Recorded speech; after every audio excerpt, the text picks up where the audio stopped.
The truth about savings and consumption. We've all heard that consumption and spending grow the economy. Turns out that's wrong. In fact, the exact opposite is true. It's savings and production which make the economy grow, not consumption and spending. Here's a fact. Society wouldn't become wealthier if everyone just ran out and bought boats and houses and cars. If that were true, the larger everyone made their credit card debt, the wealthier we'd be. Something seemed fishy. Think about it this way. A healthy economy is made up of goods and services people want. If we want to understand why some economies have a lot of goods and others few, we have to ask just how does the amount of goods in an economy grow? In one word, production. Let's look at a family farm. How much food they produce depends on how much they work.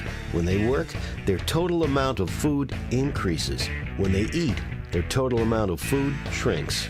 This consumption isn't a bad thing. It's really the whole point of working in the first place. But if they want to sustain themselves, their production must outpace their consumption.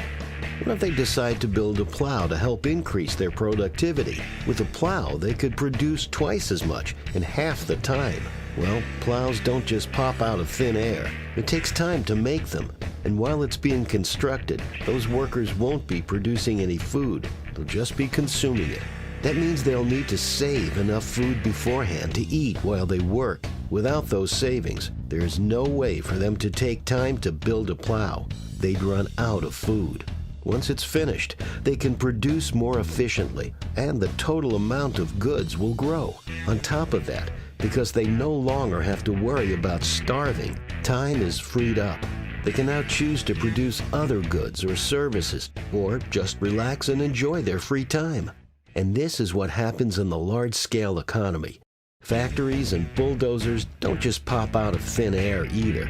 They have to be constructed with a pool of savings as well.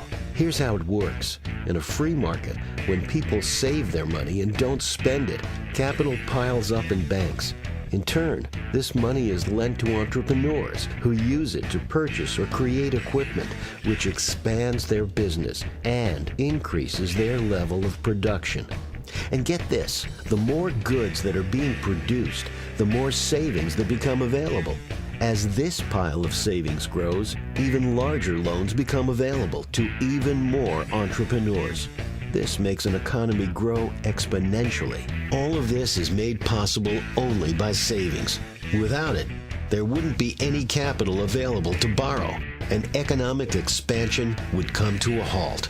An economy based on consumption and not production can only last until there are no more goods to consume.